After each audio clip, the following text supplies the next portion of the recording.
with Spirit of Matter, with the last hour of a Mars night turning into a Saturn day, and the hour of the moon ruling the midheaven in 27 degrees, and the moon in Capricorn 14 degrees ruled by Saturn, the IC on Pluto, and Saturn itself in the 6th house in Pisces 0 degrees, Venus on the 11th degree, and Mars on the 11th degree Virgo, Mars on 6 degrees Scorpio, ascendant ruled by Venus on 25 degrees, so ascendant in between the Sun and Ketu and Mercury and Spica. So I would like to honor the ruler of this fixed star that is conjuncting the ascendant, that is Spica. And Spica is ruling being eloquent, having fair trade, success in merchant. Spica is ruling justice and overcoming misfortune. So I'm honoring Spica and calling for Spica to bring in the message. Spica is also ruling, delivering a message without making an enemy. And I'm calling on this energy to bring in messages and to facilitate more justice, not by vengeance, but actually by innovation, which is the other polarity of Libra, and that is Aries.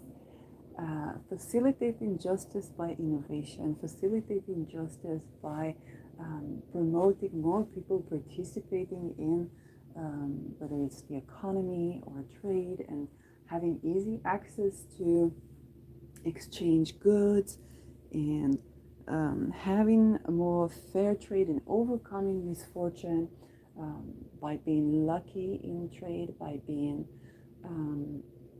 able to communicate and recovering our ability to communicate respectfully with one another and meet our interest. Okay, meet our interest. It's in food, in shelter,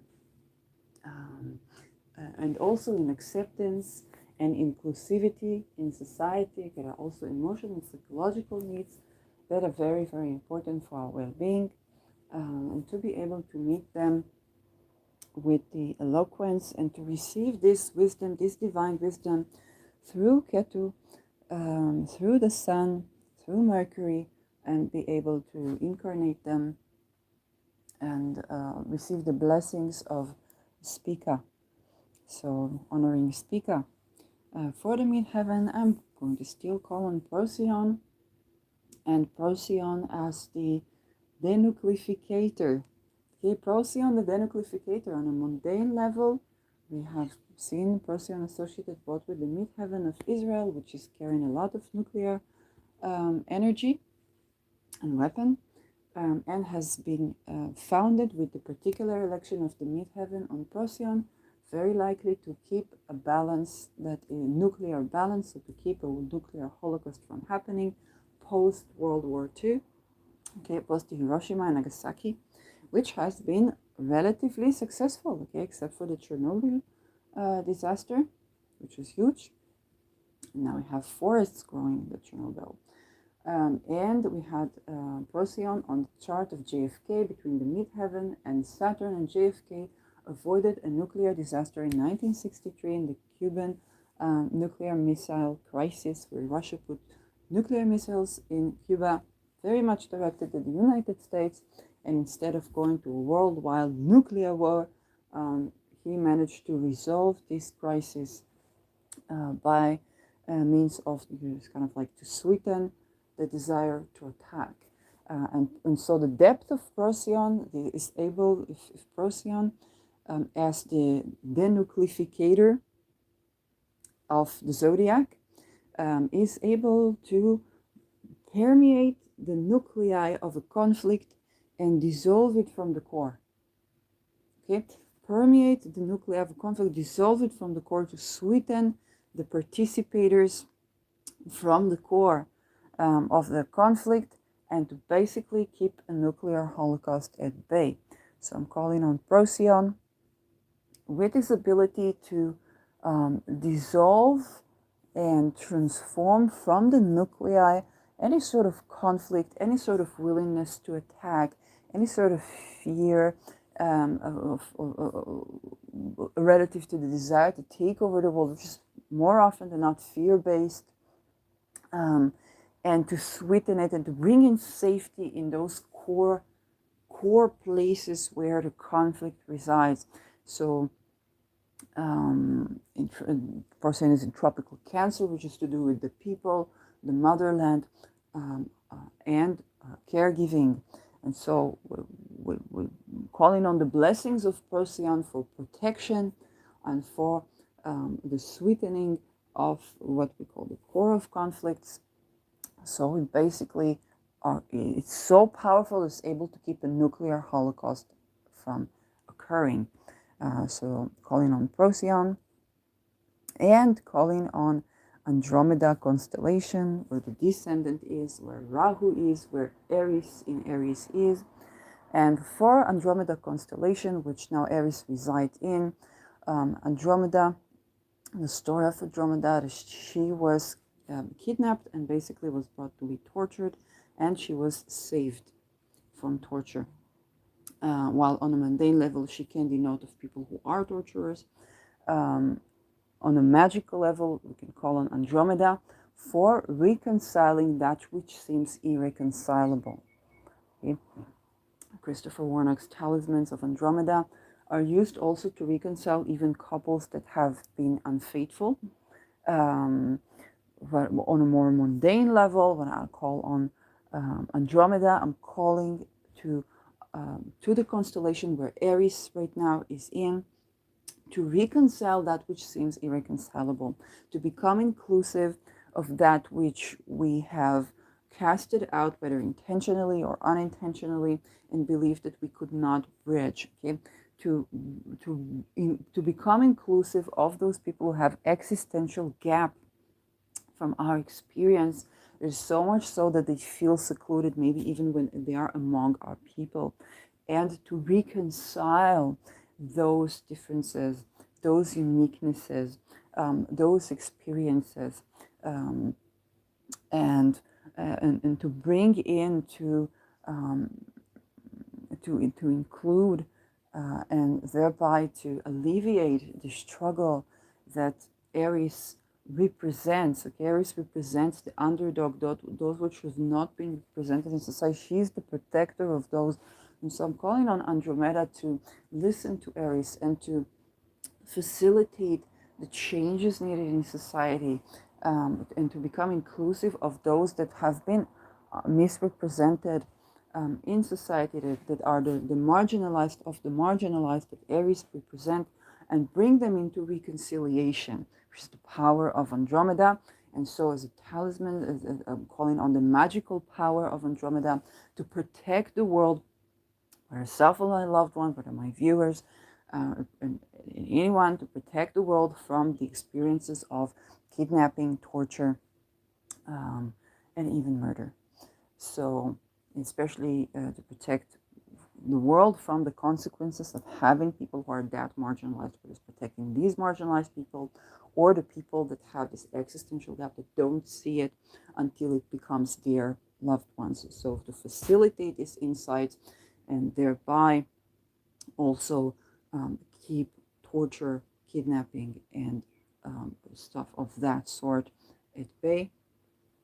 And as well calling on Aries and thanking for Aries for representing those which are misrepresented and protecting them, and asking to be able to clearly see and act on safely the bringing into inclusivity of the people that have not been included, and in honoring of Aries. And the topic of this episode today is about the space that we make that can keep both the nuclear holocaust at bay, all kinds of crises that can bring facilitate in bringing kidnapped and missing people. And that is the making of space, the making of a living space that is biodiverse. Okay, a living space that is biodiverse. Okay, and I was just watching a video of a cat that was poking at the carton box that had a little bit of a hole in it, and the cat was purring and kind of enjoying and playing with that carton box. And one of the comments was of a person who was homeless and said, "I'm thanking carton boxes for keeping me warm as a homeless person." And so immediately I thought about this whole the group of people that are in every place, every country, every region that are not housed. And so for those people, many times we have a lot of stigma around them. Whether it's the stigma that we just need to fix them with a job and they will be okay, or that if we give them a house for 9 months, which is what's happening in the United States for some cases, they will find a job and get over it. Or it is the stigma that they are lazy, that they are not looking for work, that they are not looking for a solution to the situation, that they prefer to be in a place that is outside than in a shelter where they can be unsafe, but people don't know it. And so these people are basically becoming, there's not only Saturn people or the people who have misfortune, isolation, but also Aries people, because there are many varied circumstances, and the places that we would turn to, like the welfare or the police, are more often than not the places that are actually helpful for these people. And so in such a situation, a person would avoid people at all costs, even though they need them for food or for donations. And when we're going to have the social credit score, if I was one night in the street in Amsterdam, I did not find a shelter, and so I was in the street, and I remember I was given some money, and I even wanted to buy hot chocolate in Starbucks, okay, to keep me warm. It's not too expensive in Amsterdam, but because I had coins, okay, and I did not have credit, I was not able to buy in Starbucks in Amsterdam. Okay. On the other hand, if you go to Berlin, if you only have credit, then you must have cash because you need to pay cash anyway. But in Amsterdam was not so. So when we talk about the social credit score, it literally means that even if you give money to the homeless person and they want to buy some food with it, they are not able to make that purchase. Not even a cup of a warm drink to keep them warm in the snow, because they don't have digital ID. Okay, and so even by technology, we are being we're secluding people for very likely to no reason in many cases. Okay, and thus these people become also the people of Aries. They become the misrepresented people in society that carry such circumstances that are so far away from our day-to-day life, even if we are kind and compassionate people, that it's difficult for us to understand this existential gap. And when we try to design for solutions, we think about, oh, well, a shelter. Okay. When I was in between homes, I was trying to look for an apartment in the northern Israel. And I found a hostel, and there was a bed, and it would cost me like the rent to hire this bed for 1 month. And I said to myself, because I was working also on my business, I said, okay, I'm not going to let the conflict that happened to me. It is. A good friend suddenly became violent. We were sharing an apartment together. I said, this is COVID. I walk out of violence. And I will go to this hostel and say, well, I can look at it like I'm traveling, and I will pay it like rent for this 1 month and try to work on my business. What do I need? I need a bed. And it was a bed in a couple of bedrooms. I said, what do I need? I need a bed. But it was winter season, and it was not. It was off season. It was COVID. I had only one person, and then maybe another in the hostel, and I was sexually harassed in the hostel. Okay, so I had to go to another place. Okay, and when you think about it, you think, okay, what does a person need? You need a warm bed to sleep at night. And I want to tell you even another story. When I was in Netherlands, I had to fight very hard to get to a hostel. Unfortunately, I had some last euros that I used for the taxi. It was the ANO hostel. It was a hostel that was subverted to be a shelter. And we had 3 beds, only women. The women were separated from the men. We passed through security check to make sure we don't have drugs, we don't have weapons. Don't have hard drugs, of course. And we had heating, we had shower. It was a hostel, okay? And there were 3 of us, 3 women. But one woman needed to watch TV most of the night because she couldn't fall asleep. The other woman was snoring. I discovered I also snore because snoring is it's like a complaint sometimes. And when you are in a difficult situation, especially if you run away of relationships that are not good for you, then you could be snoring more so than usual. It's not just a physical thing, it's also this emotional distress, kind of like you're coming out but through the airways. And so, of course, in such a situation, all of us will be snoring. And so I remember I walked in the middle of the night. I talked to the security person. I told them, listen, everybody is treating me so well. We get 2 meals a day. We get heating. We are in a hostel. It is such a good place. It's a place that I would come to on vacation even. And look at this. I cannot fall asleep. I feel like I'm going to die. Because when you don't sleep, you feel terrible. And it's like, this is so crazy. Who would think, you know? And I realized that even if I was a traveler, I could book a hostel and there would be more people in the bed with me and they would be snoring, so I wouldn't get no sleep. But when you're homeless, you're extra stressed. You have to walk around outside. You don't have a place to stay, so you're very tired and you really need that sleep. None of us could get that sleep in the best of conditions. And so even where we are meaning to create solutions for the homeless, and our situation was very privileged. 3 women in a hostel unit, okay? The men, some of the men, they were sleeping, maybe 12 people in the room, all snoring. I spoke when we later moved to Transformatorweg.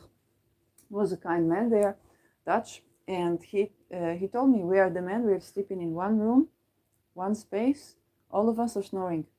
All of us are snoring, okay? So this is disaster. Men got even less conditions in this situation. And we're talking about the Netherlands. This is the most desired passport in Europe, if not one of the most desired in the world. Okay, but if you come there, the passport, I have a biometric passport. Nobody asked for my fingerprint. And in the beginning, I did not have my passport until someone sent it to me. And I found myself being sent to the immigration. So I received the treat that the person who is not Dutch would receive. Okay, there were American people next to me. There were people from Algeria, there are people from Morocco, and not all Moroccans are Berber, and unfortunately people do help within the community. So if you're Moroccan and you're not Berber, oh, you're being left out, which is what happens to one of my roommates. And so who would imagine that, let's say we think about solution for the homeless, who would believe that I as homeless would be happier in a jail prison that was Transformatorweg. It was a youth jail because I had my own cell. Okay, we're not locked up. It was diverted into being a shelter. Yes, so it was previously a jail, a prison, and everybody had their own cell. So everybody had their own bed. So who would believe that I would be sleeping better in a prison cell than a hostel that is of the best conditions? You know, if you go to travel and you go to a hostel as family, always a great place in Amsterdam. Who would believe? Okay. you don't think about this. But when you are homeless, you are even less able to share the bed with other people. Who would think that I would need more than a bed? Who would think that I would be sexually harassed in a hostel off season? And things that I saw there, I wish you to never run into. But it's also important to talk about them. So, the solutions that even as kind people we think, oh, we're gonna make this hotel, or we're gonna make this ship, or we're gonna put a couple of people in the room, and then what do they need? If it's 3-4 people, we separate the men from women, it's okay. You think it's the best conditions, because even when you travel as a family, you may be taking a room in a hostel or Zimmer. What is it, Zimmer? You go to your room with your kids, and you don't sleep so well a couple of nights. But when this is your home, it's a very big problem. Also, the stress of the situation. Okay, and so it's even beyond. Even if you think of, let's make it like a vacation, so good conditions for these people. Even then, you run into troubles where if a person does not sleep, of course they won't be able to operate.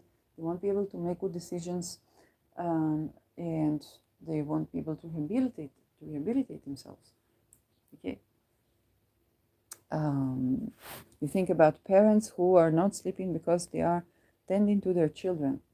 We know how there's just these times where until the children are able to sleep the full night, and sometimes they snore too, the parents are having no day, no night. They're making weird decisions. They're thinking weirdly. Their expenses also go weirdly. Okay? And this is a part of life. Of course, when it is your loved ones and you have love, then it's easier to withstand snoring in many cases. And so, this is just one incident where, except for the story of the sexual harassment, it's just people snoring. And how this tiny difficulty can keep a person from focusing on doing something positive. And I haven't even spoken about how they tell you the shelter is 14 minutes walk and it's 14 minutes drive. Okay. I told the story of how I escaped someone who tried to put me in human trafficking, and I picked this taxi, the I&O, and it's 14 minutes drive. I think it's 14 minutes walk, and I don't understand why we don't arrive. I thought, okay, he's kidnapping me. I tried in the middle of the highway to open the door, and he tells me, no, we are arriving. I'm sorry, this is traffic. So he meant we are being delayed because of traffic, okay? Because it was 14 minutes drive. He was right, and indeed he brought me to the I&O. But the moments in between, I was scared to death because I thought, that's it, I'm being kidnapped. They work with the police, like she told me, and now I ordered a cab when I was in the police station. That's it, he kidnapped me. Poor taxi driver. In the middle of the highway, is trying to go out of the car. Okay. And then, of course, I had to go back another hour. They at least gave us the ticket on the train to the Transformatorweg to get registered, and then go back another hour. Fortunately, there was a couple with me that knew where the I&O is. Because I lost my way completely, I could end up in the street again. So, and this was Christmas. I was very lucky it was not snowing, but it was very cold. Of course, we did not have the clothes. I came from Israel. Winter clothes of Israel is not winter clothes of Netherlands. So, and it's those little stories that the gap between what I would think that I need in this situation, which who thinks about more than a bed, a shelter, and then I will work. And I know aromatherapy, I know astrology. I will work, I will. Many people need this reading, that reading. Oh, aromatherapy is always good, always supportive of people. Yes, no problem, I can work. Yeah. No. Because you don't sleep. And you don't have a shelter. And it's kind of like the blind leading the blind. because I would try to find therapy for people when I'm in a situation where I'm dealing with trauma, and this is crazy. So until a person, in many cases, until a person doesn't go through such a situation, they don't get what the problem is. Okay, but I guess I was thinking of myself. I had a degree, I had a certification of holistic health practitioner, aromatherapist. I had knowledge in astrology, which is self-studies, that I could give astrological reading to people on the spot even.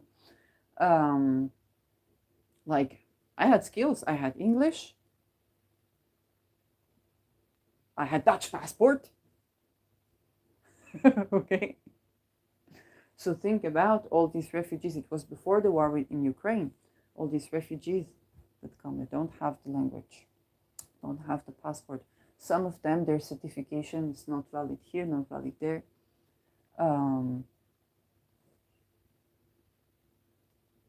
The paperwork that you have to do.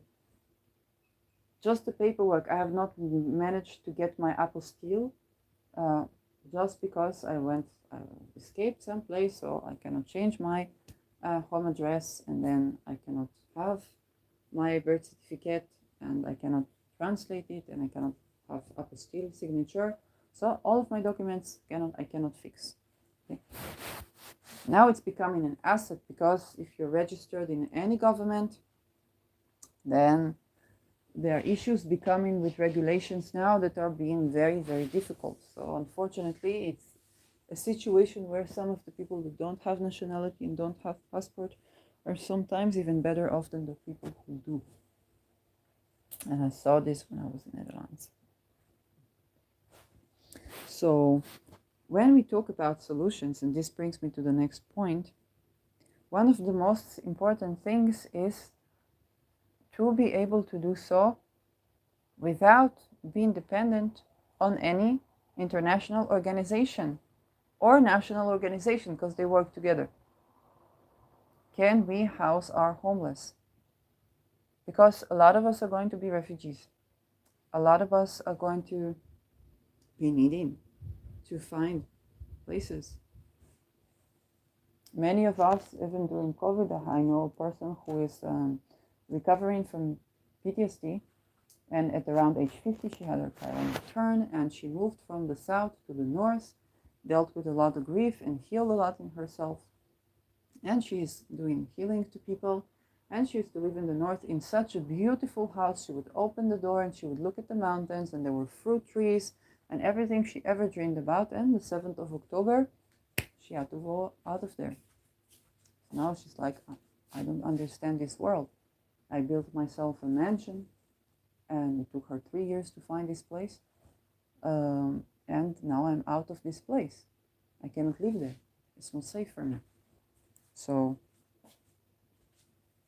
unfortunately, those safe havens are also becoming threatened in many ways. We saw the case with Maui, and the desire to have 15-minute cities there. And if you don't have the certification, blah, blah, blah. But if you do have the certification, you're being surveilled at every place you do, inside your home, literally everywhere.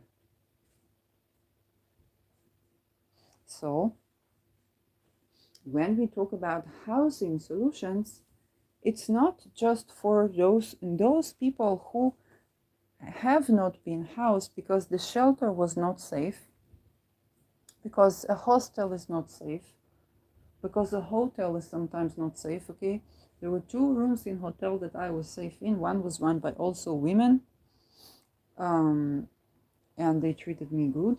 And then one was run, I think, by Arabic family in northern Israel. And also there I had a good night, and was scared to death because I didn't have money, but it was my one night out of the street where I'm not being harassed. One night. That's it. And that the doors are 2 places that I felt okay as a single woman. So you get what is happening at work. Okay, when a person tries to work, You get what is happening. And then what happens, another thing is happening, that people that go through such traumas, they develop sensitivity to energy. And it has a lot of blessings. Okay, I was able to see, it was difficult for me to understand what I am seeing, the fact that soon people who are without a passport, without papers, without nationality, would be better off than the people who are within those 15-minute cities that live and are being surveilled. And I found it difficult to believe, because usually you fight to get your papers arranged. You fight for your passport. You fight for this.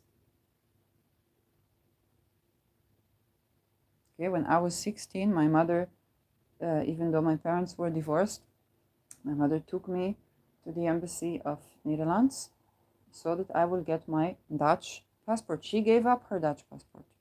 She wanted to go back to Israel. She loved her country. She did not want to give up her Israeli passport for the world. Okay, so, but she wanted to make sure that she is not hurting her child, because I was the daughter of a Dutchman, and so she wanted to make sure that I get acknowledged and that I get the passport. And she was even willing to contact her ex-husband, which acknowledged me. So he was kind enough to assist and to acknowledge me, and thus I got my Dutch passport. I grew up in Israel with my mom. I was born and raised in Israel. And of course, the things that when somebody is living for a decade and a half with a Dutch person, they will have Dutch traits. And that's how I got to know more about the culture. But it was known that if you have a possibility to get a certain passport, a certain paper, that in time of need you might need to it. And even we traveled and we tried to get public housing, but we try for me. But I would need to live there, and the rent, private rent, is black market, and there's also human trafficking, unfortunately. So we couldn't. Okay, unless you're already living in public house and you arrange for your child to live in public house, then you cannot, because you have to be in the country when you're waiting. You could be waiting for decades. So in this way, right now I'm almost 40. I don't have my own housing. We don't have our own housing, which was also how the family, basically we're only working class, but lost wealth. And then when you think about housing, you think also about being safe to live there. Okay, it has to be relatively secular. It has to be a place where people are tolerant of each other, and that it's safe to walk in the street. I was even doing volunteering when I was in university in a neighborhood where we would make all kinds of like free classes to the community and have like agriculture, and there's a lot of good things. But to this neighborhood, it's not the people of the neighborhood. The people of the neighborhood were living there for many years, and they had all the municipality difficulties that they were suppressed, and they became like a poverty place where this was not at all the case years ago. And there would be cars coming to this place, cars that would chase the girls and honk at them. And it was not the residents. They would come from the villages, from this, from that. And it was so scary. It was scary to walk. You were afraid to walk in this neighborhood. And then after I moved to another neighborhood, it was in no way posh neighborhood. It was closer to the university. Also, there were people who are addicted to drugs. There was in no way a better neighborhood. But the case of the cars that bring and come and stop people were not there. And so I literally released a bodily trauma that I had from the stress of walking in the street. And I clearly remember two things. One, I was going in the road and some car came over and I was all, really, really stressed. But they were just coming to, there was like a parking, they were just coming for the parking. They were not at all concerned with me. And the other incident, I was standing in line for a restaurant to just order coffee, okay? And somebody turned to me and he asked me a question. A man turned to me and asked me a question. And all my body was stressed like this. He said, no, I just wanted to ask you something. And he genuinely only wanted to ask me something. He was not intending to harass me. And I was like, I didn't know that this world exists. Because for 5 years I was volunteering and all I knew was being afraid of my own shade. And outside of this neighborhood, I just moved the neighborhood, not to a good neighborhood. Where I moved a new neighborhood, there were people that were addicted to drugs. There were people that coming from all walks of life. There were people, just like they were really, it was not like I moved into a posh neighborhood or just two neighborhoods. I moved to the other neighborhood and I didn't have these problems. So there's also things that if you don't live there, if you live in another neighborhood, you think this person is imagining. You say, I also don't live in the best of neighborhood, but we don't have this problem. Maybe this person is seeing things. These are issues that people who are dealing with housing issues deal with.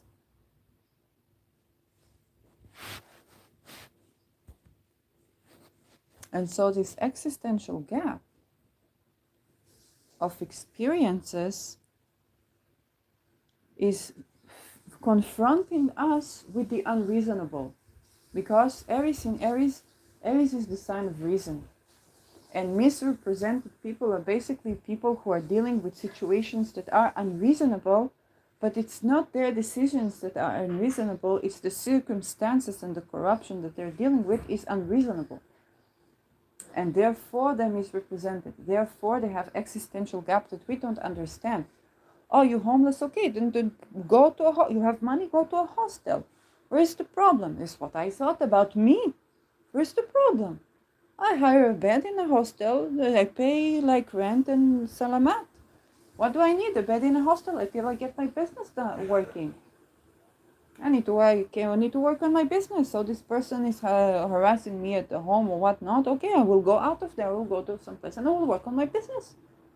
I was harassed at workplaces. Okay, so I learned aromatherapy and I learned astrology. Now I can have my own business. So I'm not harassed at work and do things that I like. Where's the problem? I didn't get. Where's the problem? I still don't get. Where's the problem?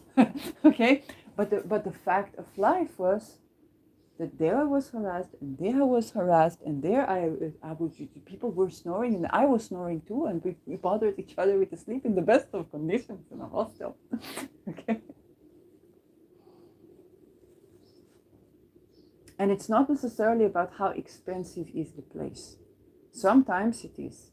But there are other places where I went to a very, I didn't sleep there, but I went to a very big hotel and it was a 5-star hotel and I didn't feel like I could be safe there as a woman alone. Okay? And it can sometimes be, it's not about the price of how much something costs, it's about how safe do you feel there. I could not ignore the fact that it was only in a 5-star hotel that was run by also a woman, that I was treated well by both women and men. And I was watching TV, it was already the war in Ukraine, and they taught people how to make a Molotov bottle on TV. It was very dangerous because these things explode and you can catch the explosion. Okay. I heard people telling this to people at home to prepare these bottles at home. Please, unless you have like a big mansion, there are other solutions. Maybe have torches. Okay, if you have something with wood and like a paper that you can light it, have torches. If God forbid you need to open the door, you can have a blowing torch and you put the light on. There's also a type of weapon, but anything explosive inside your home, you can catch the explosion, because it's not just the person that it's not they will explode, you will explode with them. So please be careful. And the thing is that at that place, I could not ignore the fact that I was 38 by then, or 39, 38. And I said, in my 38 years of age, I never took myself to a 5-star hotel vacation for me. I never did that. And I was looking at this and I was like, oh my God, what a crazy circumstances.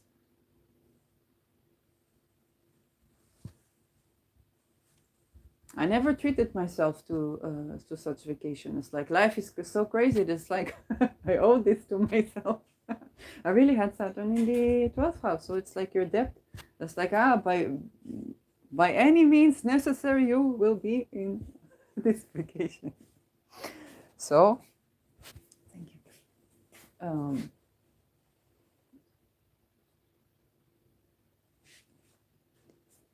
So life also has a funny way and funny patterns in this way.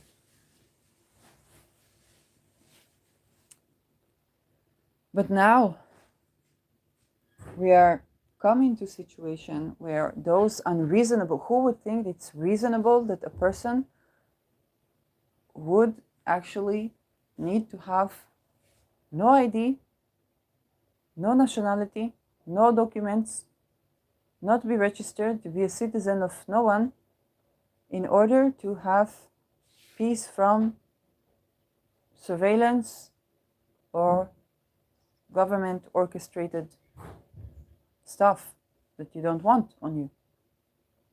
Who would think that? It seems unreasonable. To most of us, it seems unreasonable. But also, it's not just the housing thing, it's also trauma. And under these circumstances, the way that we are employed, even when we open our business, okay, if our model is our 9 to 5, and it's like, okay, now I'm just going to be the boss of that 9 to 5, wrong model. Wrong model. We really need to rethink our models, and I spoke about it yesterday when I spoke about people who are returning from being kidnapped or from being lost or missing, and had experiences where their sovereignty was taken. And when they release themselves out of it, a lot of them can no longer stand any authority, any boss, including the client. Nobody will be a boss on their decisions. Okay, it's a true sovereignty. Okay, so if you say the hidden gift is sovereignty, but it's hidden very well. It's hidden. The hidden gift is hidden very well in these circumstances.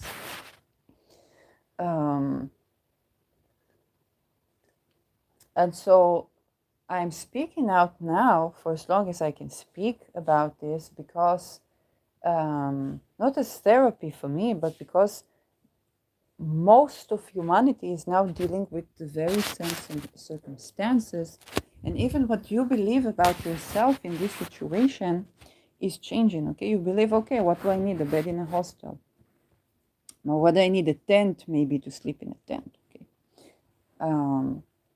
And so if right now you assist people who are homeless, assist them in finding housing solutions in your own place. There are people, if you go to Twitter, there are many. I have at least 2 people that I'm promoting, is Kino and Lady of Perpetual Rage. One is a family where she with her son and a cat are looking for housing. The other is a person who I think is bisexual or queer, and is 21 years old, and they're in the street because of their sexual orientation. Okay, you don't have to be queer to understand that if you think about what country will my daughter feel safe in, will my son feel safe in. Okay, then I'm not talking about forced surgeries, because this is another problem that we have. Yeah, there's a difference between a gender affirming surgery and a forced surgery, or to brainwash you that only if you will have a surgery you will be happy with your body. Well, there are some people to whom that is true, and it's not in my place to discredit them. There are a lot of people, there are many genders, and not all of them are trans. Okay, a lot of them are bigender, are gender fluid, and in most cases most cases of gender, you will not need gender affirming surgery. Most cases. Because if you're, let's say I'm a man and a woman, then I have, let's say, a woman body, so when I'm a woman, I like it. When I'm a man, it's okay. There's no problem. And in most cases, you have gender fluids, you have 2 genders, And the problem is not with the physical body. It's only when you have a one gender in the body that of the other gender, and even then it doesn't necessarily mean that you want to change the body. Okay, there are many ways to think about gender, and so if it's a very, very specific case, because most people don't feel like I'm a girl in the body of a boy. Okay, they feel sometimes I'm a girl in the body of a boy, sometimes I'm a boy in the body of a boy, and vice versa. This is the scale. Okay, so there's gender performance that can hint to that. And it's rather rare that you say, I am only a woman and I happen to be born with a penis. Okay, and it bothers me because this is a very large spectrum. And so, other than that, if you think, what country will I be safe in if I need to run away to someplace, I will first look, what is the country that respects LGBTQ rights and does not have forced surgeries? What is the country that treats people who have mental crisis as people and does not force medication on them or take their rights? Finland. Maybe Norway. Maybe Iceland. Okay? But it's freaking cold out there. And so when you think about this, it doesn't matter if you're queer or not. Well, if you could be an Orthodox Muslim escaping, I don't know, Iran. It doesn't matter. Because you know that if they respect the LGBTQ, it's a litmus test for human rights. Then it means a woman is relatively okay, safe there. Then it means they don't victim blame you if you've been, God forbid, sexually harassed. And so this is very important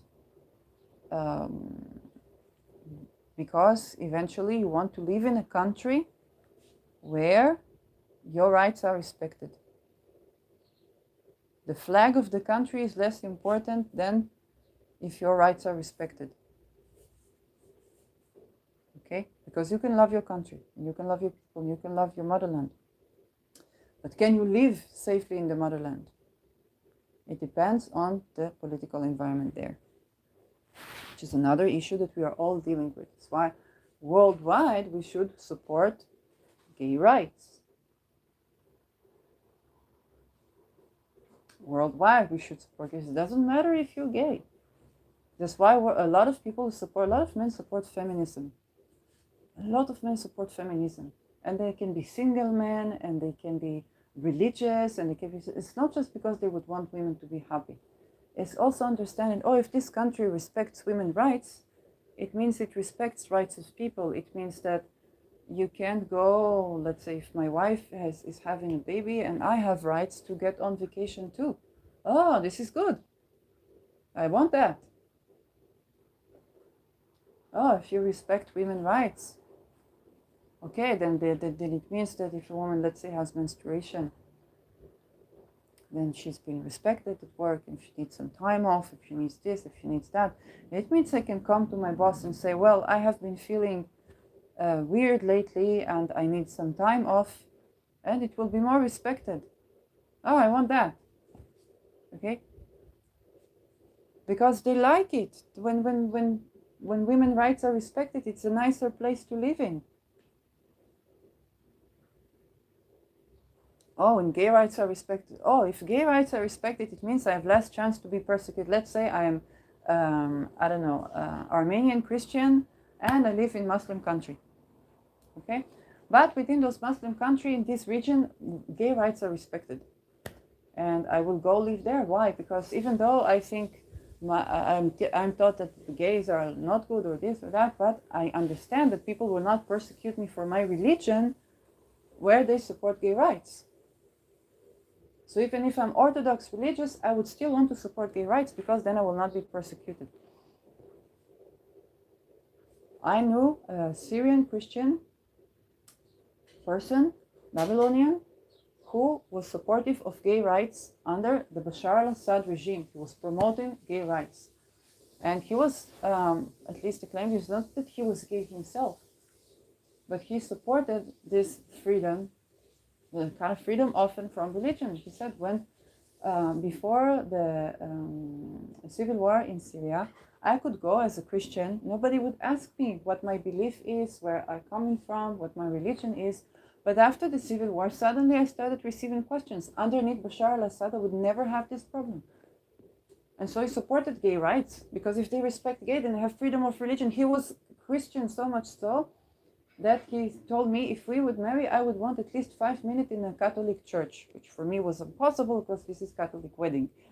I wouldn't do it Orthodox with the Jews then, of course not with other religions too, but he was supporting gay rights because he was rational and understood that he would not be persecuted for his beliefs and for his religion in a country that supports gay rights. Living in a country that is also Muslim, Syria, neighbors. Okay, later living in Europe, his parents were in Homs, and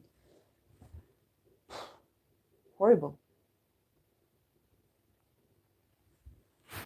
And so our worldview, now we begin to see reasoning that is also very practical. The question of, can a gay person live safely in your neighborhood or in your building or have housing, is a survival question. It's this question of, am I living in a neighborhood that I can survive in, even if I am Orthodox Christian? And I want to also, about religion, tell you a story. There's a city called Bnei Brak in Israel. And it used to be for soldiers that got out of the army. And later it got more Orthodox.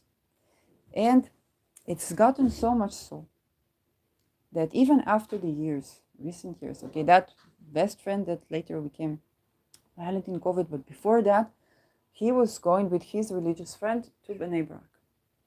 And that friend had family from Ukraine. So he was considered to them a Gentile. He was Jewish, but he was considered to them a Gentile. And in the Bnei Brak, which is only Orthodox people living in, they had to do a prayer, and they have to have 10 people in minyan for the prayer.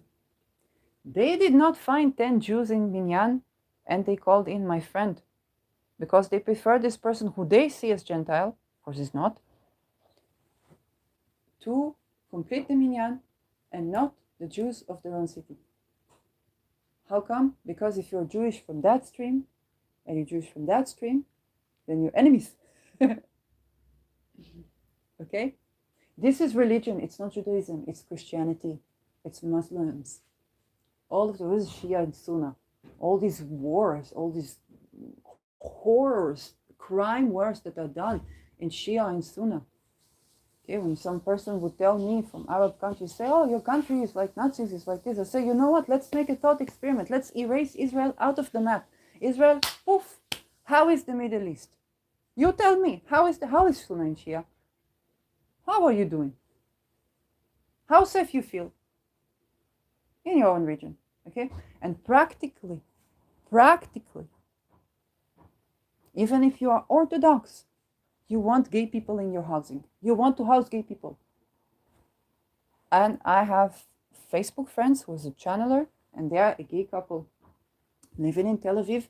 Their house, the landlord is a religious Orthodox Jewish. And if they need to fix something, who do they call? The Arab person that does the housework, the handyman. So it's a Muslim handyman, the Orthodox Jews, landlord, and the gay people who are doing channeling therapy in Tel Aviv in an apartment. Okay, those people that tell you that gays are the devil, look at their tenants, look at their real estate. They're housing them because they're not stupid.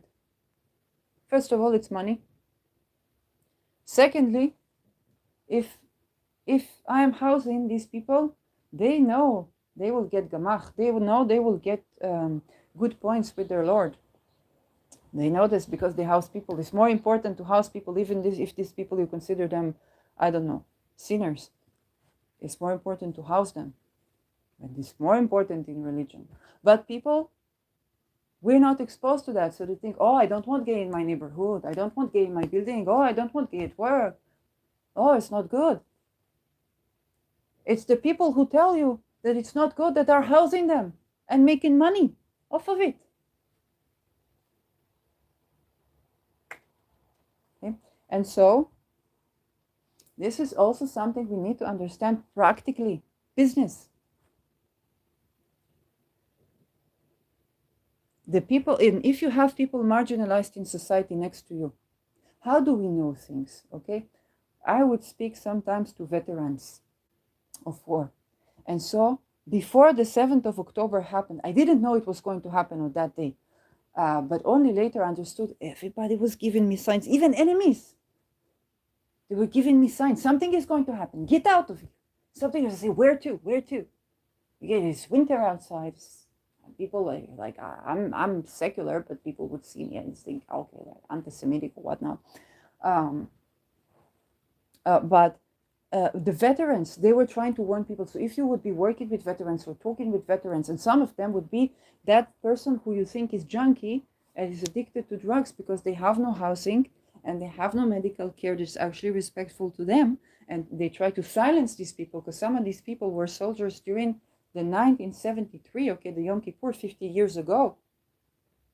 And they were silenced. And I would hear the song, they said, "Anachnu eladim shel choref shnat 73." Okay, we are the children of winter 73. It's a song. And I heard this when I was running away from my ex-friend. Then I heard this. I heard this and I was like, I didn't understand because I didn't know about the betrayal that was then. I didn't know about many things. But even my enemies tried to warn me. Like this is going to happen now, and to my side, and they told me, listen, the Palestinians would want the land, and the people would want shilumim, and they would want this, and they would want that, and I was like, it doesn't matter what you think about this, something is going to happen. And when I was in Netherlands, I was shown this is better to be without passport, better to be with us. I was like, okay, wait, what am I channeling? What is going on? Okay. But I can't blame people for not letting me know. Because when you work with these marginalized societies, if you are in any way communicating, even with the veteran, or a lot of these veterans are homeless and addicted to drugs because they were so marginalized that there was no solution for them and they need to let off stress. Okay, people who take drugs usually do it because they need to distress. And a lot of them, the first addiction is to prescribe the drug. So, because they need to calm down.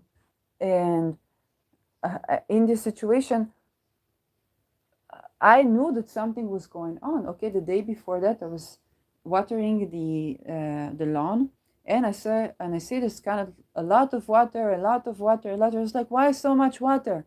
There's a lot of water. It's like it's signaling me that long time you will not see this lawn.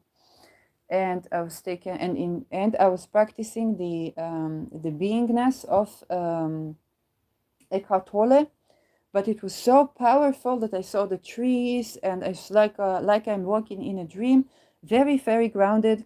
The next morning, said to Mama, go to Mama. Okay, was taken to my Mama, and I saw the letter Zayin, which is basically, it's also denoting a penis, and Zayin in Hebrew is 7. I saw Zayin. I was like, let me go. What is with the Zayin? They say Zayin, and they put like this, the hand, the middle finger like this, Zayin. I was like, what do you want from me? Stop harassing me. Okay, and I saw even the things that unfortunately happened to some of the men and women there. And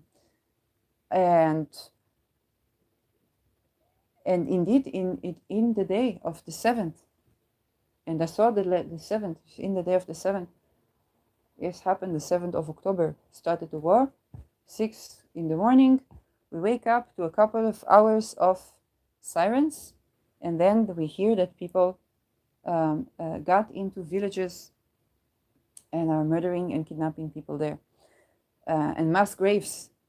I even said one day, I was so angry, I think it was on Rune Soup. You have a comment of me on Rune Soup, if you didn't delete it, where I said, if women won't be able to make a life while making a living, there will be mass graves. And just 2 days, 3 days after that, poof. And there were mass graves, unfortunately.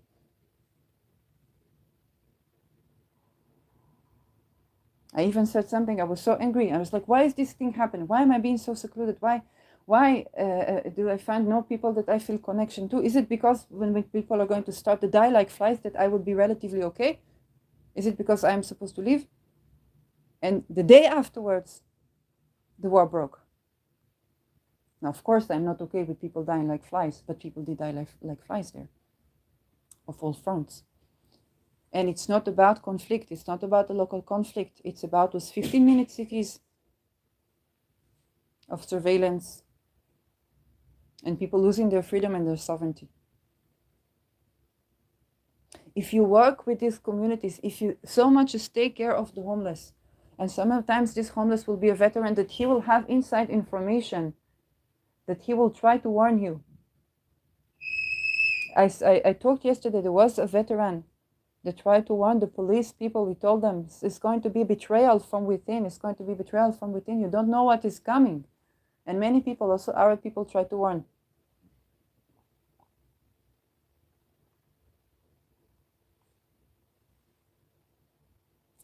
And if you think that the person who's addicted to drugs, they're just imagining, or the person who is homeless in the street, oh, they're just woo, and they probably made bad decisions in life. No, sometimes these people were whistleblowers. These people were veterans. These people knew too much. These people wanted to let you know something. And so they're being secluded from society so that you won't be able to have contact with them. If you do contact them, you have precious information that you won't learn from the government, and you definitely won't learn from any NGO. Or the WHO. And this is the blessing of tending to those who are being secluded in society.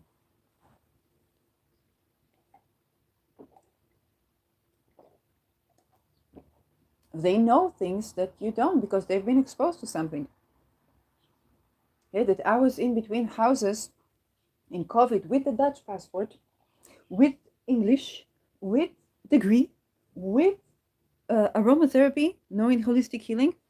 When they ask me, so people try to help me, Israel community, and they asked me, what do you need? I said, I need this and that essential oil and these vitamins.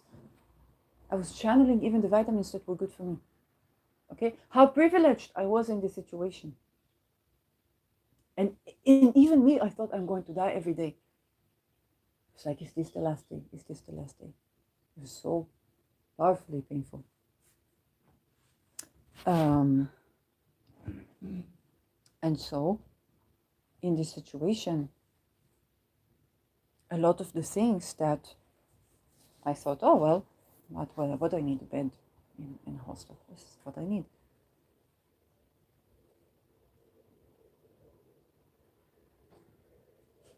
And I understood that you get help only if you take these drugs or that drugs.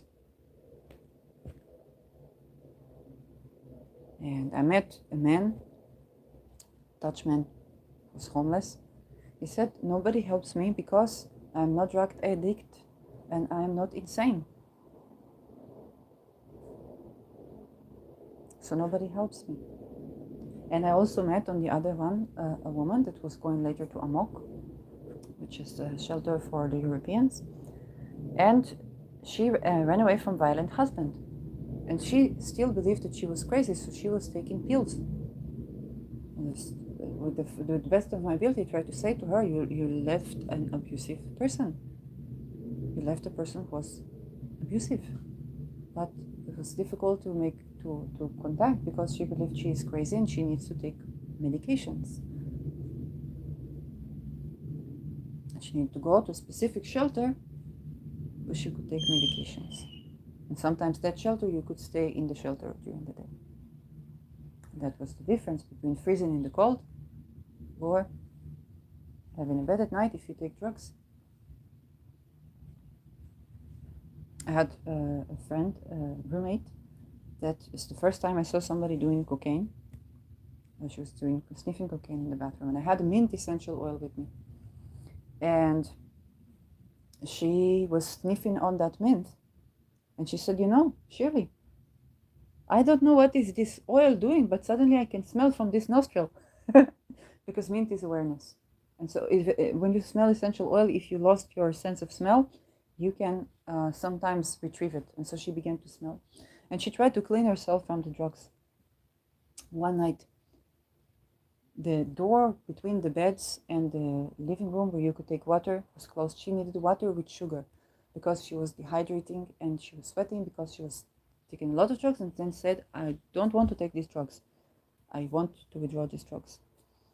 Nobody opened the door for her to give her water with sugar, and she was screaming because she was trying to get the drugs out of her body by herself.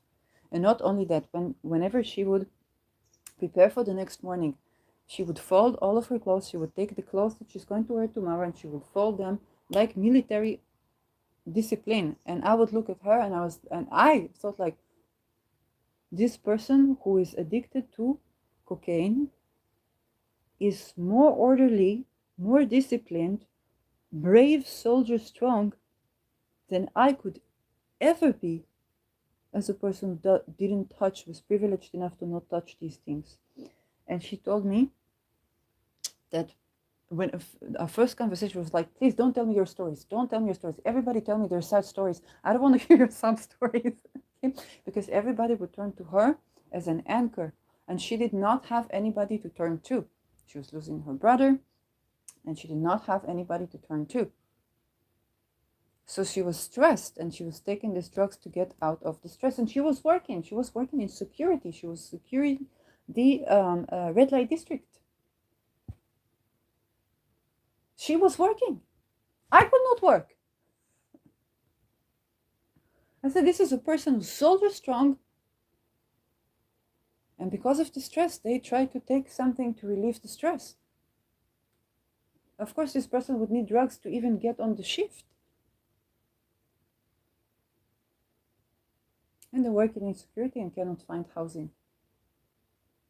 And she, by herself, tried to quit. Later, she got COVID. 10 days she managed to do without, but unfortunately later this returned. How do we as society facilitate structures that allow the people that want to quit drugs to quit drugs?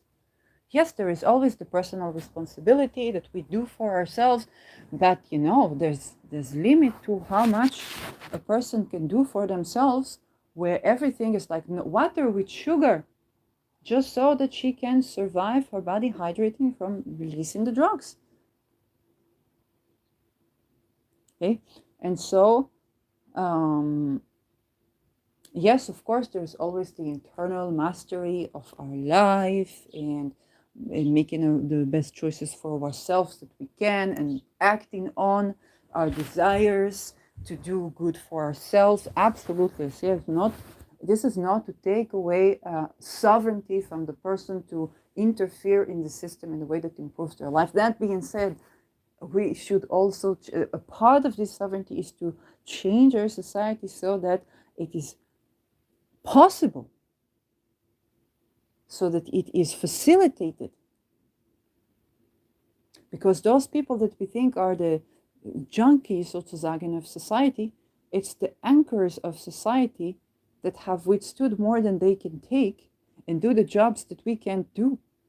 You know what it's like to secure the red light districts, how many tourists there are there that are violating women's rights.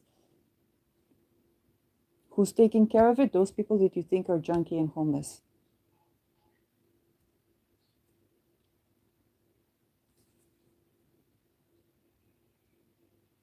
Okay. Just that you are listening to this episode in full, however disorganized it is tending to it. Just that you begin to understand what do we need to include in our design of alternatives to those institutions that would put surveillance everywhere. Housing your homeless today is tending to creating houses today. Providing for solutions for the people who are marginalized today is keeping you informed of what is to come. those people that are marginalized today, whether it's because of their sexuality, whether it's because they are veterans and they cannot speak, whether it's because they're whistleblowers, okay? Whistleblowers in France do not get compensation. And even if they do, the life in danger and so on and so forth, whether it's people who went out of a violent situation and they identify signs of violence that you don't identify even in your workplace, around the people around you, okay? These people are informed. Those people that you think are psychotic, that they went through certain trauma and then they became permeable and sensitive to frequency and see things coming, okay? It's that willingness to participate in society. Because right now these people are like leaders of society because they know things that we don't know. I know only the tip of the iceberg. And I know enough that when there was a war between Israel and Palestine, and after what happened with Ukraine and Russia, I know enough to know that there's nothing to do with Israel and Palestine. So there is a lot of peace that I have inside me regarding to what is going on certain levels, because I tend to the core thing that is the 15-minute cities that I think to build here on the grounds, on the ruins of Israel and Palestine. So what's Hamas? What's IDF? What's Hezbollah? Okay, and why? Because I was, bless you, in contact with, because I went through what I went through and I was exposed only to the tip of the iceberg. And some even astrologers, I was listening to Lada Duncheva, and she had Pluto in her 12th house already. And she started talking about things and opening our minds, and she couldn't talk about anything. When it was the Ukraine and Russia, she said there are a lot of things that she felt were going on, but she couldn't say it. And I saw, just to see her facial expressions when she mentioned this topic, just to know that there is more than meets the eye, and I don't even know what it is, creates a certain gap in the consciousness where you allow for something to fill that gap. And that can give you actually more peace. Because this is not Putin and Zelensky. And it's not even United States, Putin and Zelensky. Okay.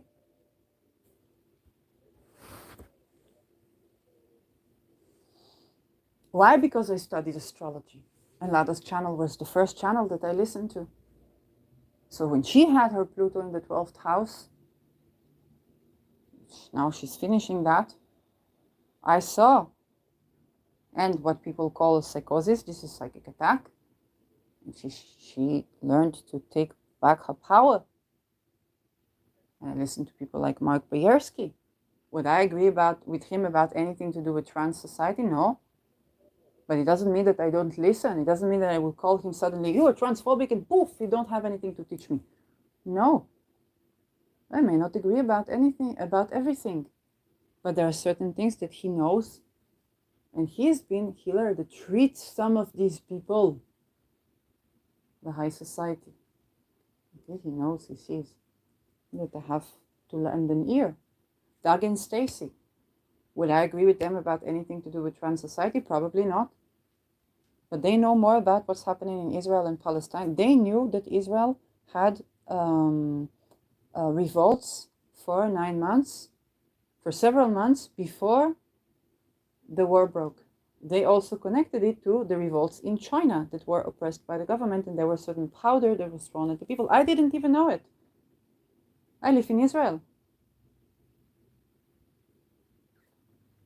I did not go to the demonstrations because I believe that there's something deeper here, and I believe that what they call the democracy that they so wanted to preserve was not inclusive of the people that need to be inclusive in society. And until I don't see housing solutions that are respectful, dealing with mental crisis in a way that is respectful, that's supportive of resources, of traveling, of freedom of movement, of respect, of plots of land where you can grow stuff, dealing with gay society in a way that is respectful. Until I don't see these things, I don't go to demonstration.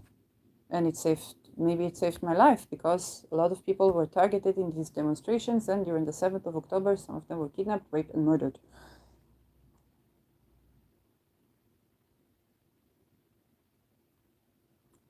Which is not okay by any means. But even that is not the issue.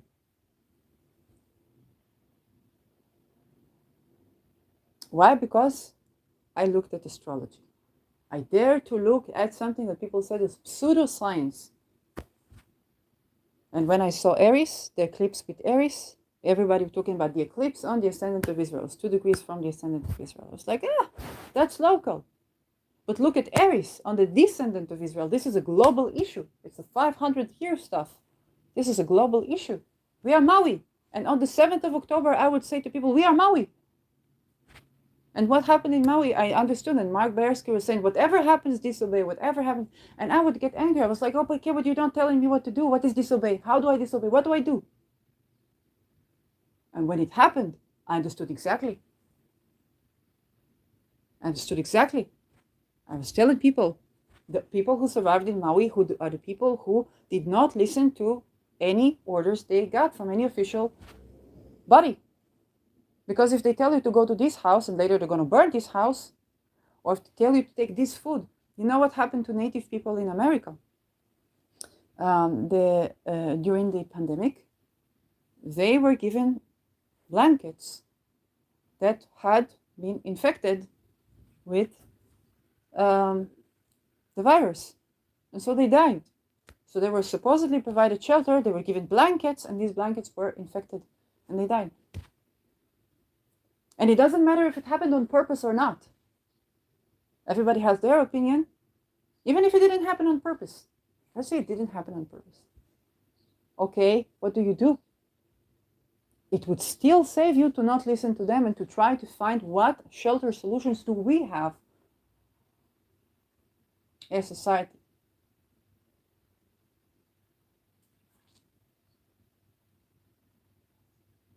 Okay, so this is not about blaming, shaming anyone, because the spiritual meaning of the whole of it is basically when people are in such places, which is like jail, which is like hospitals, like kind of like the 12th house for them, and are being surveilled, then they have their own experiences. Okay, maybe they become more present, maybe they listen more to the community, maybe they learn about the ridicule of war. In most wars, if you look at wars, some recent insight that I had, you look at wars, they are increasingly ridiculous until you see the lack of reasoning in war. And war is ruled by Aries. Aries is ruling reason. When you have a war, it's like a satire show. And I talked about Adolf Hitler and the Arbeit macht frei, of how ridiculous is that an Austrian man with the dark hair was talking about the Irish family, is not looking at all like the Irish family, but was so relatable that people bought it. And he could not do the 9 to 5. He said, I cannot be an officer like my father. He said, I respect my father, but I love my mother. And he liked his history teacher. When we blame Hitler for Mein Kampf, we should blame his history teacher. He was the first that exposed him to that kind of stuff. He said everybody should live in their own land, gather in their own land, and then occupy land. And so people fight, and that was Mein Kampf. It's the belief that you always have to fight for land, and this is nature, and da da da da da da da da. Masons don't believe anything different. And they believe in masters and slaves, and not all people can be free. You can read about Masons. You can look for, I think it was called Magnum Opus. You can YouTube Magnum Opus, and you see the Masons, their lodges and their lectures, and it's very interesting stuff. And a lot of it is very interesting. Okay, they're using occult from Egyptians, they're using occult from Judaism, from Christianity. Okay, they're using symbols that actually bear meaning, and they comprise their own meaning out of it, which you can agree with and you can disagree with, as any religion. Yeah, there are many ways to follow many things. It doesn't mean anything good or bad about Masons, especially now that their teachings are very much, a lot of them are exposed to the world, and they were world leaders. Okay, so Hitler was no different. I don't know if he was a Masonic or not Masonic, but he's no different than the Masonic people. Nothing new under the sun regarding to that, but everything is new under the sun. And so Hitler could not work in 9 to 5. For his life, he could not do it. And he did not get along in society. So he went to war. He got wounded in war.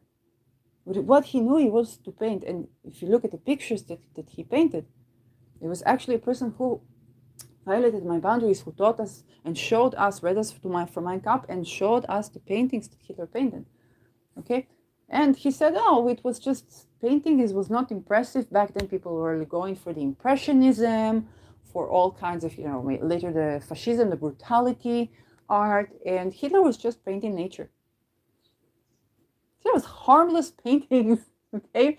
They didn't catch the eye. It's just beauty of nature. That's all it was.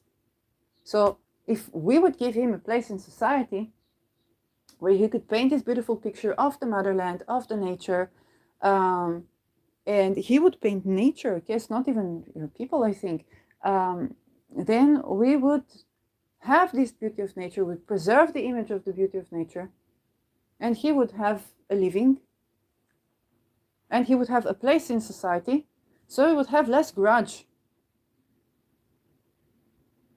But eventually what happened, at that time it was industrialized time, and people were working very, very hard. And he capitalized on the working, and he said, Arbeit macht frei. So if you can work, you go to the working camp. If you cannot work, you die. Ableism. Yes, ableism is still today. If you cannot work, poof, oh my God. But rest is what makes us productive. And so, in the camps, Arbeit macht frei, all the value of work got put to ridicule, because work did not set you free. You would work until you die. And the way you could escape out of it is to walk out of the idea, of the concept that work will set you free.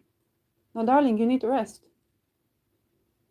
And I think about my grandfather, who was in the camps. He would look Irish, so he would go, unlike Hitler, he looked Irish.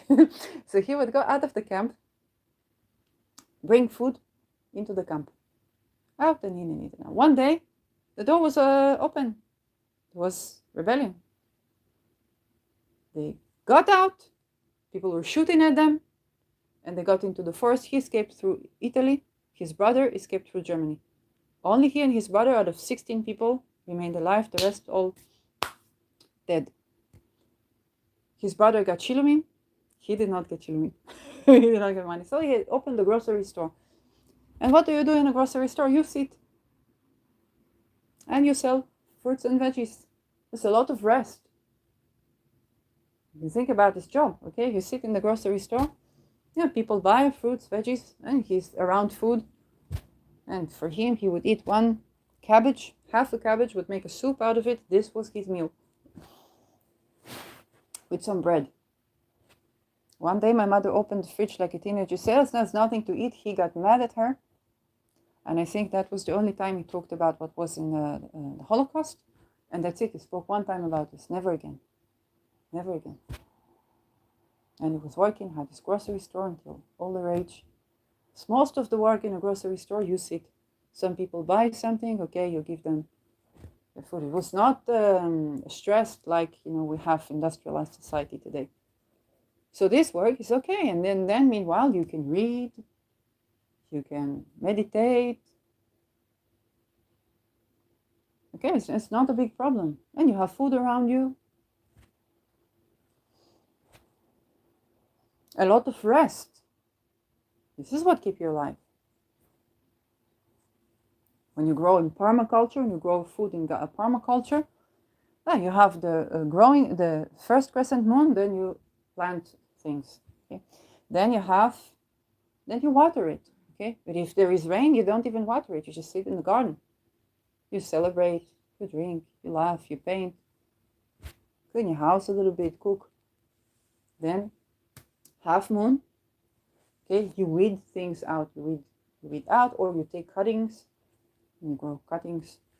Full moon, whatever you have to harvest, you harvest. Half moon, again, weeding out, cuttings. Then until the new moon, and then the first crescent moon, you plant again. What's for this season? That's the job. That's it. If you ate some food, some salads, they're leftovers, you put them back in the soil, you make compost. That's what it is. It's not a value of work. Okay? There is no value. There's no flag that you carry work, the work, the work. No value in it. You just do what you need to do, and you rest, and you live, and you celebrate, and you cook, and you speak to people, and you dance, and you paint, clean your house a bit. So too. Raise children. That's what it's meant to be. And you see, I saw people that went through incest. People that went through incest and later forced prostitution. When they managed to get out, then some of them would do something creative. Like I know one person that did even alcohol candle. I bought her alcohol candle. She's very happy. So they made like candles or stuff that are creative, and some would grow plants and then make some creative art, like epoxy art with the leaves of the flowers, and some would grow their food, and they would be growing with their garden. They would be growing with their garden. And inspired by them, I also began to grow stuff. Oh, I need to grow, and my garlic is growing. So wherever I am, even if it's just putting some garlic with some sticks in a glass of water and watch it grow, I still grow with it. That is so beautiful. It's growth. And you grow, and all you have to do, you caretake of it. Maybe you switch the water once a day, and it grows and you grow, and it's fresh, and you feel like the energy of something growing beside you. Something growing beside you. It's not even the caretaking so much as something is growing beside you. You don't have to do much.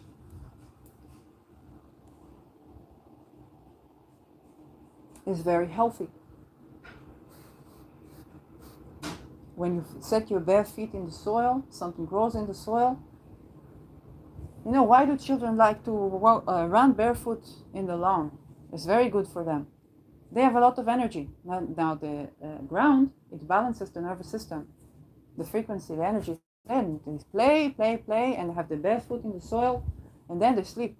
Or your dog, if it runs around, it plays. It's not just the taking of energy by play, but also the ground lets go of the excess energy. They're balancing the nervous system. They become more alive. Even when you sleep on the soil, when you lie on the soil, later you go to sleep, you sleep better than ever. So a lot of people sleep better when they sleep in a tent than when they sleep in a bed. Why? Because they're in contact with the soil. They also have to be safe. But this is where the next point is, to make our streets safe. When I was in between homes, oftentimes you run into the police because they're trying to see if they can help you, which they cannot do a lot, because the welfare can't do anything for you.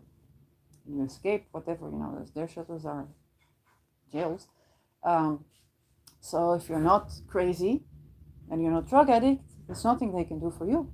And wherever you have the right to be, so people would call, let's say the police, oh, there is this person walking around here. And I asked the police, I didn't ask them for a housing. I said, please, make the street safe. It's all I need. I can sleep maybe on the beach, maybe on the grass, okay?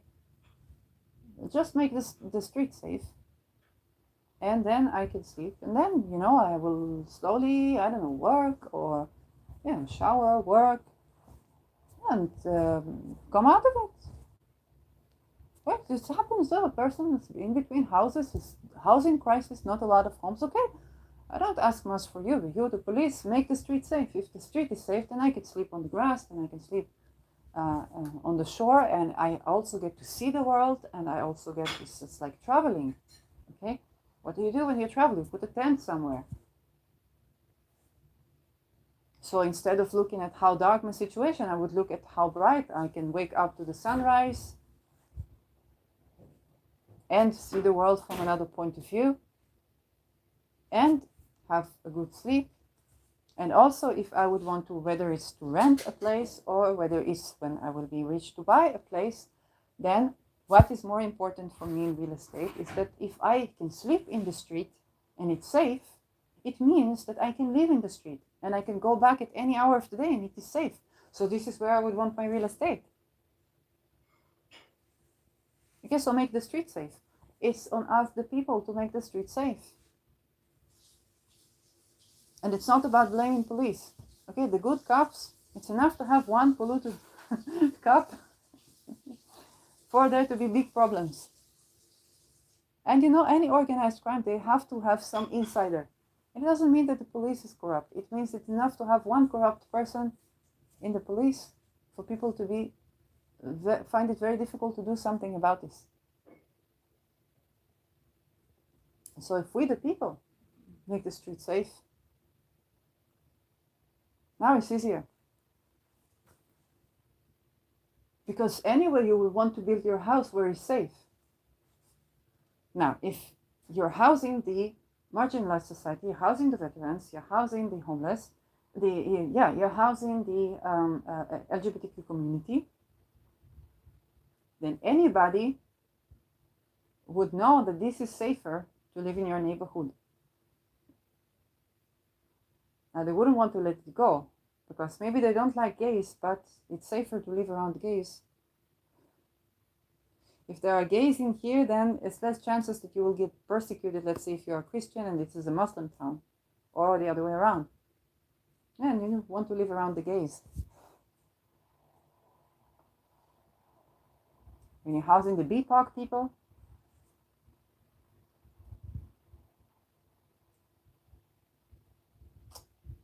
and so maybe some work in shift, but the shifts don't have to be very long because when you have a lot of people, then some people for a couple of hours and then other people for a couple of hours, maybe even 1-2 hours and then switch, 1-2 hours and then switch. And so it's hardly any work. When you think about it, it's hardly any work. You take a walk, okay, you take a walk in duos, then you safeguard the place, and then somebody else wakes up to the bathroom, okay, come, take the gun. And it's hardly any work. When you think about this, it's hardly any work because when you have the people, one person gives 1 hour, another person gives 1 hour. You know, let's say you have 30 people sleeping in spaces so they don't hear each other snore. Okay? And there are many people building tiny houses. That's no problem. Now, if you have a plot of land, you can do this because it's private land. You can do whatever you want on your land in many cases. For a plot of land, you can do this. You can house some people. If you have children and you're afraid, then find, let's say, 2 or 3 people that have a plot of land. You can work together to safeguard so your children are also safe. So you don't have to be afraid for your family when you're doing this. And also, when you do this, you have people sleeping on your lawn. Okay? If somebody comes to put a fire on your land, they know this immediately. You will know to prepare first. In the United States, you can invoke the second. You can invoke the second in the United States. Okay, so anybody coming at you, you don't know who they are. You shoot in the air. If they're not gone, you shoot in the shoulder. If they're not gone, they're gone now. Now, of course, you want to be shooting in the air and shooting in the shoulder because the people that they send to do these things are usually the marginalized societies. Okay, so you don't want to kill people because a person could be coming that's like to put your house on fire, and you talk to this person, you see their marginalized society, you say, come, I give you housing, I give you food. There's no problem. They leave. They don't do anything. Now they're safe. Now you just have to protect them. They can also snitch on you what is happening. You treat them kindly.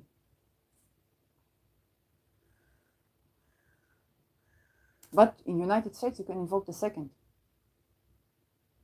There's no problem to protect your plot of land. You get a gun, and if you have people you're housing in the forests and building like huts for them, everybody's gonna know. It's gonna be easier. Everybody's gonna know. Somebody sets fire in, everybody comes with water. And they shoot in the air and they check, who is this person? Come, bring me the person. Maybe this person was recruited. They told them, you will die or you will do this. Your family will die or you will do this. You need to know this. Now you know what you're dealing with. Communicate.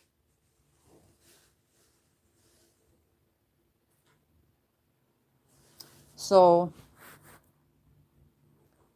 tending to housing, to making the street safe for those marginalized societies is a hidden blessing, because you learn to create the alternative that nobody else bothers to create. These people are being neglected.